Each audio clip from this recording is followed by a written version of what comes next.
Rousing welcome you gave, जिस तरीके से आपने इस यात्रा का स्वागत किया है, मुझे कर्नाटक में फिर से कमल खिलता हुआ दिख रहा है, यह मैं कहना चाहता हूं।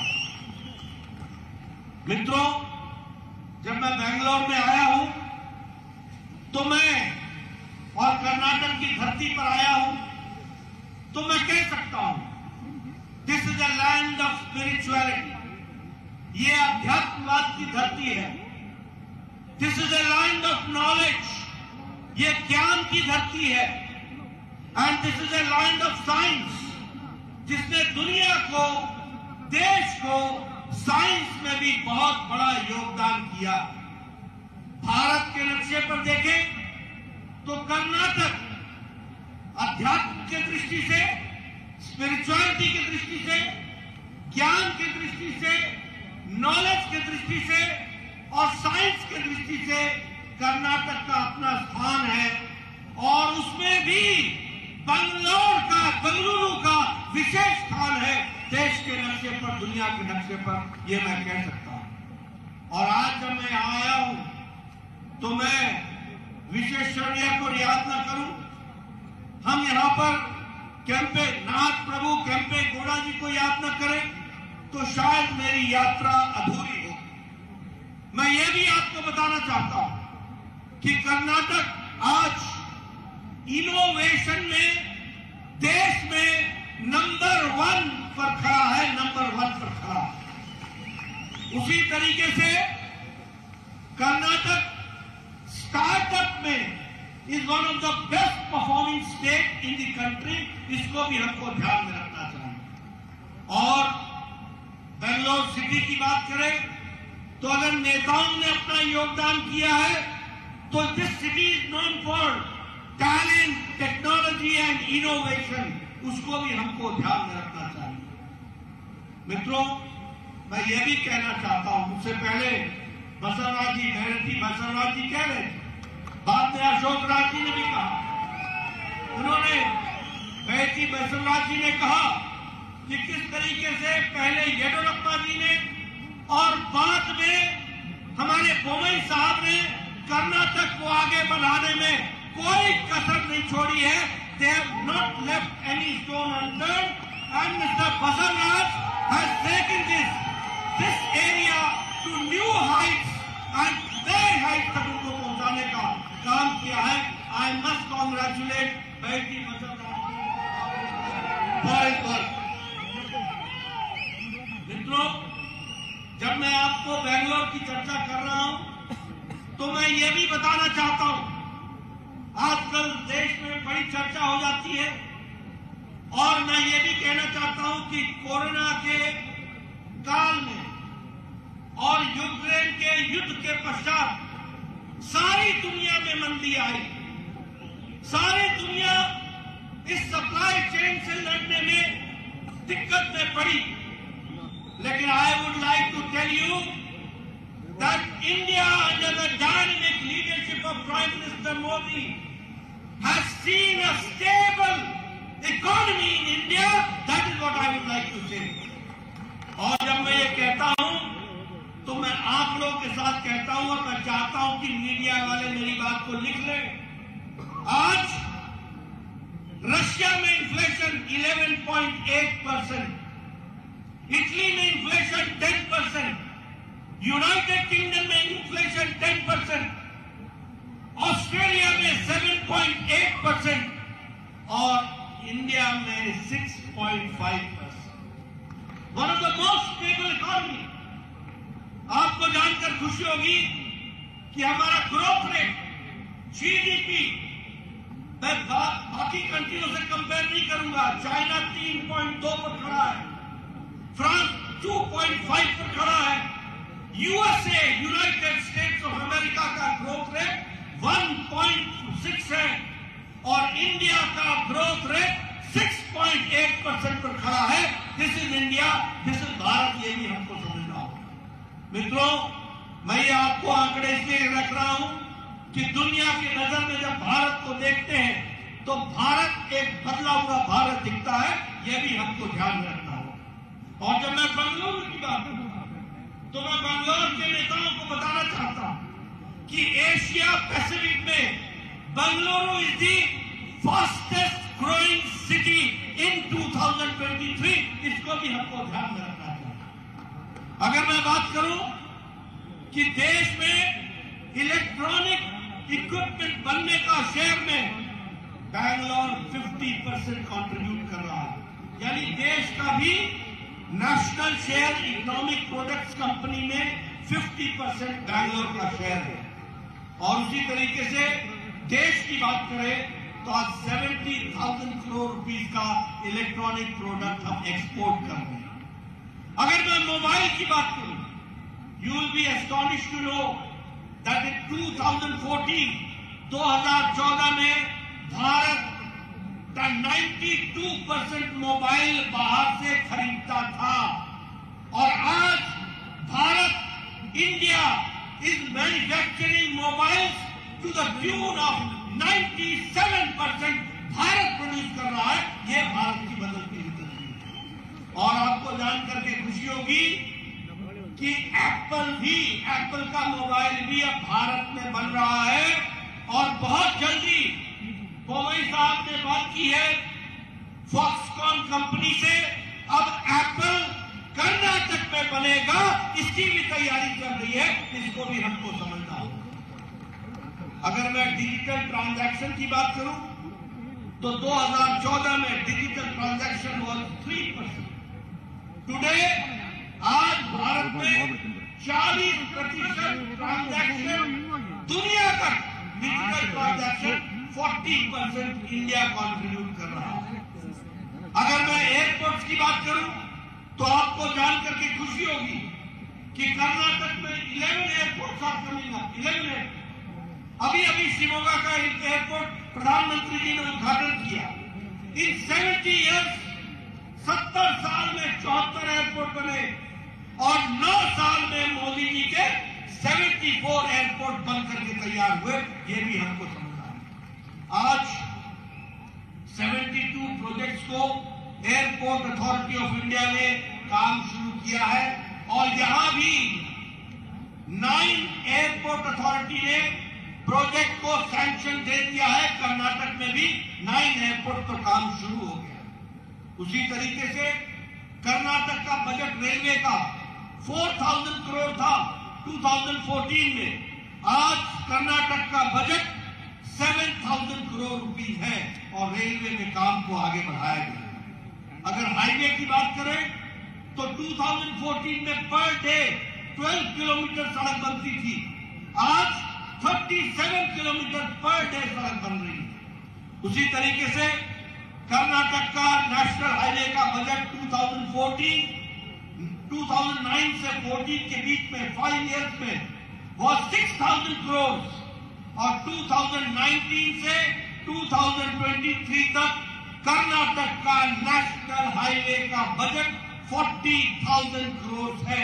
40,000 करोड़। इसीलिए हाईवे बन रहे हैं, नए हाईवे बन रहे हैं, 6 लेन, 4 लेन, डबल लेन, एलिवेटेड रोड्स, इसका काम चला।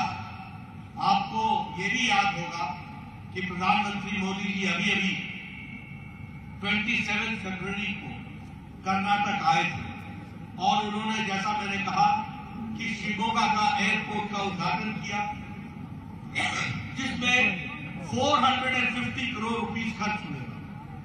उसी तरीके से 44 स्मार्ट सिटी का प्रोजेक्ट जिसमें 895 करोड़ खर्च होंगे। उसी तरीके से शिमोगा में 2 रेलवे प्रोजेक्ट्स को उन्होंने सैंक्शन दिया। एक है शिमोगा शिकारीपुरा रनेन में Belur new railway line 990 crore का। उसी तरीके से कोटे घनगुरु रेलवे कोचिंग डिपो बनाने की बात कही है, इसके लिए भी उन्होंने सैंक्शन किया है, पैसा दिया है। 27 फरवरी को प्रधानमंत्री बेलगावी गए और बेलगावी में 2,700 करोड़ रुपीस का उन्होंने प्रोजेक्ट्स को शुरुआत की, जिसमें बेलगावी रेलवे स्टेशन को रीडेवलप करने का काम शुरू किया। उसी तरीके से 930 crore rupees will be dedicated to the railway section और जल जीवन मिशन में 1585 करोड़ ये खर्च करने का तय किया। 6 फरवरी को प्रधानमंत्री मोदी जी यही बेंगलुरु आए थे और उन्होंने केम्पेगौड़ा हमारा टर्मिनल 2 का उन्होंने सैंक्शन किया था और इनॉग्रेट किया था, जिसपे 5000 करोड़ रुपीस खर्च हुए। और उसी तरीके से प्रधानमंत्री जी ने यही आकर के HCL फैक्ट्री को टुमकुर में, HCL की फैक्ट्री, हेलीकॉप्टर बनाने की फैक्ट्री, उसका काम भी शुरू किया, तो वो भी कर्नाटक में करती।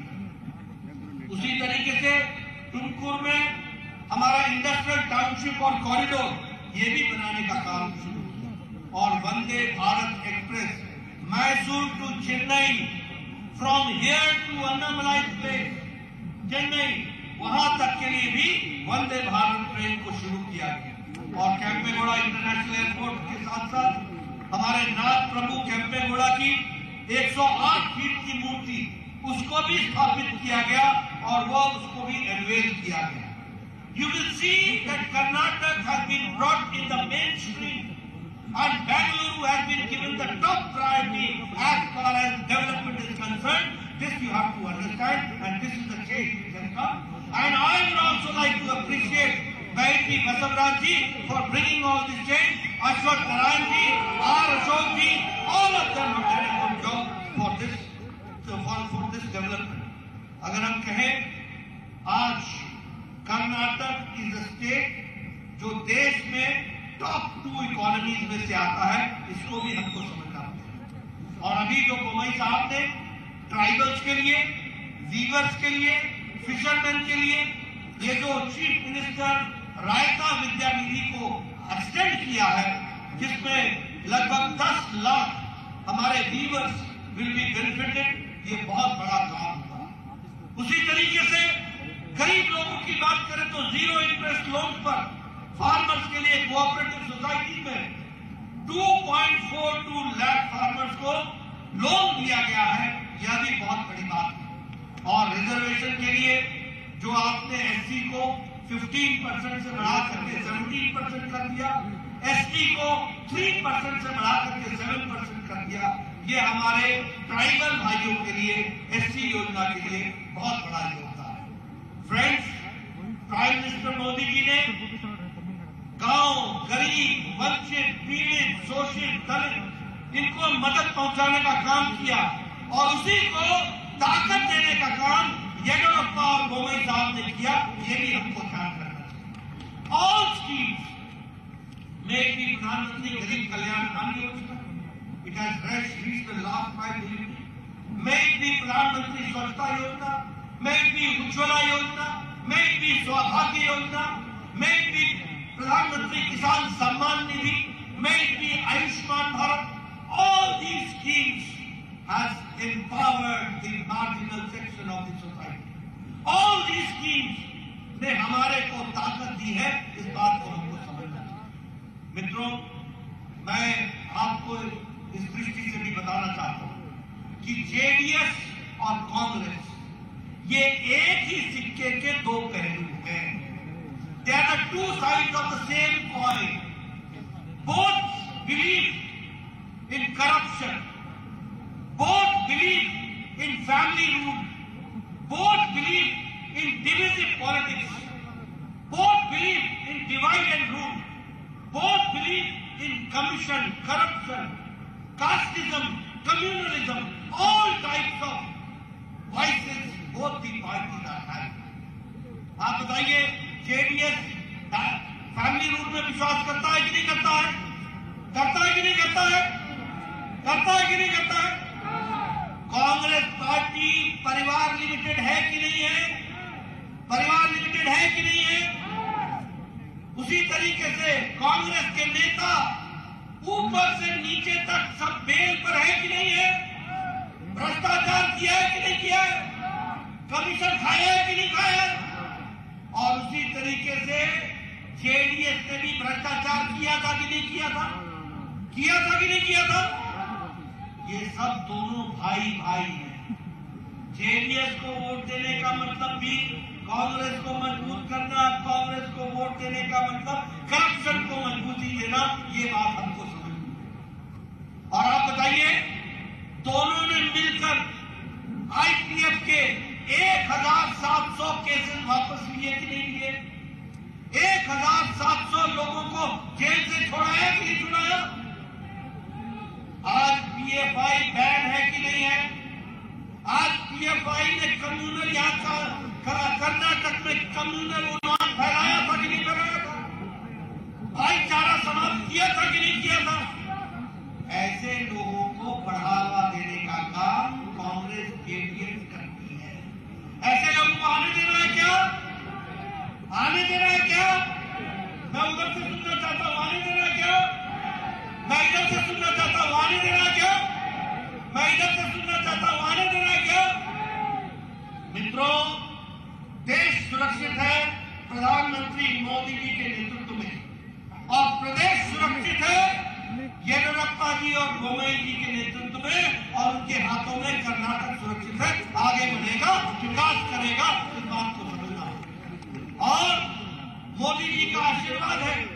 मैंने आपको इतनी स्कीम्स गिना के दी, ये सारी स्कीम्स कर्नाटक को मिल रही है कि नहीं मिल रही है? मिल रही है कि नहीं मिल रही है? विकास हो रहा है कि नहीं हो रहा है? इस विकास को रखना है कि नहीं रखना है? रखना है कि नहीं रखना है? रखना है ना? रखना है ना? अगर रखना है तो कमल खिलाना है, कमल खिलाना। और देखिए, ये लोग, मैं एक बात और कहना चाहता हूं, ये लोग मोदी जी का विरोध करते करते देश का विरोध करने लगे।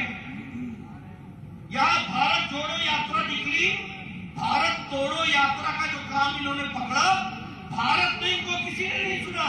आजकल इंग्लैंड में भाषण दे रहे हैं, ये काम कर रहे। इनको पता ही नहीं है कि भारत मोदी जी का विरोध करते करते ये देश का विरोध करने लगा।